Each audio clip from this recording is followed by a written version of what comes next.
السلام عليكم. soo dhawaada kusoo dhawaada muuqaal cusub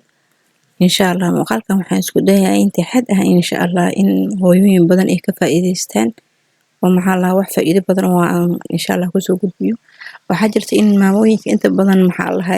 ka cabaadaan ama ka cawadaan in cunuga uusan cunto badan cunaynin, cunuga caata uu yahay wax walba ay siiyaan uusan isbedelayn, miisaankiisa uusan siyaadaynin, cunugana cuntadiisa ay xun tahay. marka insha Allah muuqaalkan marar badan waan kasoo hadli laakiin markan waxaan isku dayaa insha Allah wax ka duwan oo cunuga muddo yar ilaa 15 maalmood gudahood cunuga isbedel ay kaga dareemi karta maamada in aan ka dhigo insha Allah aan isku dayaa. Waxaan rajaynayaa insha Allah hadii Ilaahay yiraahdo in maamooyin badan ay ka faa'iideystaan ilmahooda isbedel ay ka arkaan ayaan rajaynayaa. Waa hadii sida ay tahay ay u qaataan. marka soo dhawaada hadii ay tahay markii ugu horreysay aan soo booqato subscribe noo saar gambalaalkana furo si fiidiyoyada cusub aan soo gelin ay ku soo gaaraan. hadii aad familka ka tirsantaa hore nooga joogtani like noo saar asxaabtaada u sii share garay si hooyooyin badan ay kaga faa'iideystaan. marka insha Allah muuqaalka waa bilaabeynaa oo waxaan bilaabi doonaa fiidiyoga waxa ay 3 qayb oo saaran waaye oo 3 shay waaye. midda koowaad mid kamid ah saddexdooda inta badan waan kasoo hadalnay laakiin labada kale ayaa ah laba kale cusub oo maxaa la muuqaalka maanta aan kaga hadli doono. marka 3 shay ee maanta isticmaalana waxay tahay waa xulbada, sisinta iyo timirta. waa in saddexdooda maxaa la maamada ay isku dartaan oo mid walbana faa'iido leedahay. saddexdooda marka la isku daro cunuga waxyaalo badan ayuu ka faa'iidaa. caadi ahaan horta cunuga markii calooshiisa socoto ayuu cunuga cunto hamin kara oo cuni kara. cunuga calooshiisa aysan socon ee calooshiisa ay fadhido way adag tahay in cunugaas uu maxaa la abateedki cuntadii maxaa la hami u haya oo cunto ka qaata. hadii cunuga cunto qaadashadiisa ay yar tahayna miisaankiisa wax siyaadaya ma lahan. marka saddexdan insha Allah waxaan rajaynayaa inay hooyooyinku si fiican ay u dhageystaan si ay kaga faa'iideystaan ilmahoodan isbedel fiican ay u arkaan hadii Ilaahay yiraahdo. sisinta caadi ahaan ayada horta waxay tahay maxaa la in waxa laga helaa fiitamiino badan oo sida vitamin C ga laga helaa. waxa kale oo laga helaa maxaa la vitamin C wuxuu kor u qaadaa difaaca jirka. omega 3 laga helaa. calcium fiican ay leedahay sisinta oo maxaa la calcium ilmaha wuxuu ka saacidaa korinshaha xagga lafaha, muruqaha, ilkaha oo ilmaha markii ilkaha soo baxayaan oo kale ilkahu kale ee maxaa la lafaha, muruqaha iyo in cunuga xilli hore uu gurguurto, xilli hore uu socdo, xilli hore uu fariisto maxaa la ay calcium ka saacidaa. marka sisinta caadi ahaan faa'iidooyin badan ay leedahay kale oo calcium ka kamid ah. waxa ugu muhiimsan qaybta maanta aan soo qaadanay marka laga tago fiitamiinadii macaadinta ku jirta marka laga tago waxa ugu muhiimsan ee sisinta maanta muuqaalkan aan soo qaadanay waxay tahay in ay caloosha socodsiinayso ilmaha u socodsiinayso sisinta. hadii marka sisinta ay caloosha socodsiinayso oo timirtiina ay caloosha socodsiinayso xulbadiina ay socodsiinayso xulbada mid ugu weyn ee leedahay faa'iido ah waxa waaye in ilmaha abatadka u furto in ku cayilaan. sisinta iyo timirta labadan ayagana waxay leeyihiin in caloosha socodsiiyaan iyo in maxaa la cunugii oo maxaa la siiba timirta uu ka helo socod xaraariya waxa la dhaho. hada boqolkii garan oo timir ah 300 iyo maazaada socod xaraariya ah ay leedahay. sisinta ayada boqolkiiba boqol waxay u fiican tahay maxaa la cunuga calcium-tiisa lafaha iyo la'ana cunuga just inuu iska cayilo cayil aan waxba taraynin waxa kaaga qurux badan cunuga inuu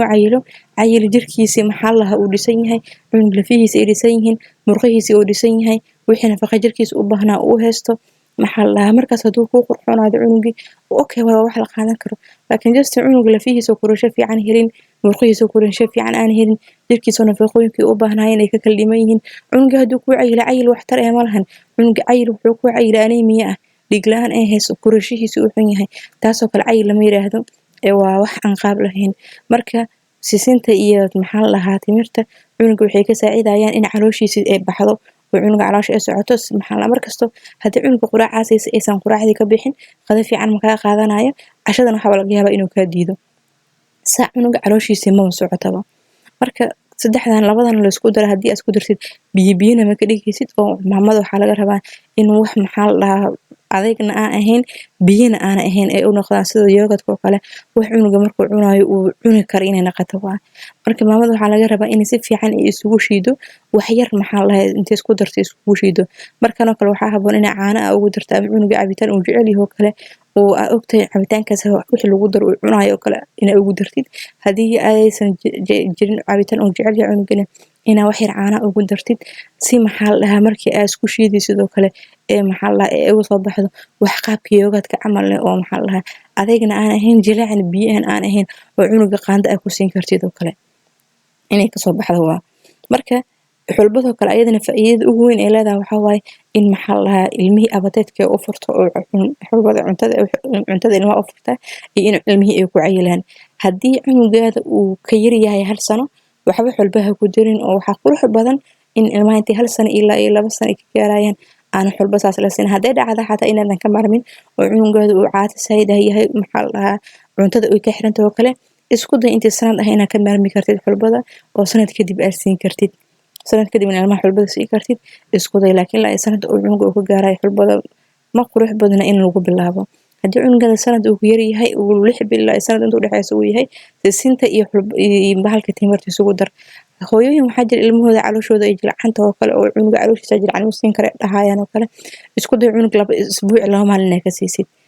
isbuuc 2 maalin ka siisid laakiin adigana waqtiga kugu qaadanay in cunugii maxaa la dhahaa miisaankiisa uu siyaado oo si dhaqso ah kusoo siyaado waqtiga kugu qaadanay maadaama cunuga calooshiisa jilcan tahay labadan shay oo la isku darin cunuga calooshiisa ay sii jilcinayaan oo kale isbuuc 2 maalin oo kale oo maxaa la dhahaa maanta 3 maalin ama 2 maalin kadib haddana 1 maalin oo kale sii laakiin haddii cunugaada calooshiisa adag tahay oo kale way ku anfacay oo cunuga caloosha way u socodsiinay oo shabana ma ka gaarsiinayso ama caloosha socodkeeda saa'id ma naqanayo wuxuu noqonaa xadka loogu talagalay in cunuga calooshiisa ay socoto cuntana uu ku qaato una kugu cayila ay u badnahay laakiin hooyooyinka ilmahooda calooshooda aad u jilcanta haystaan oo kale oo iyagoonba wax la siin ilmihii maxaa la dhahaa caloosha socodkeeda badan tahay ayada ilmahaas oo kale maalin kasta ma siin kartid waxay kaaga baahnahay 2 isbuuc iyo 2 maalin inaad kaga dhigtid oo kale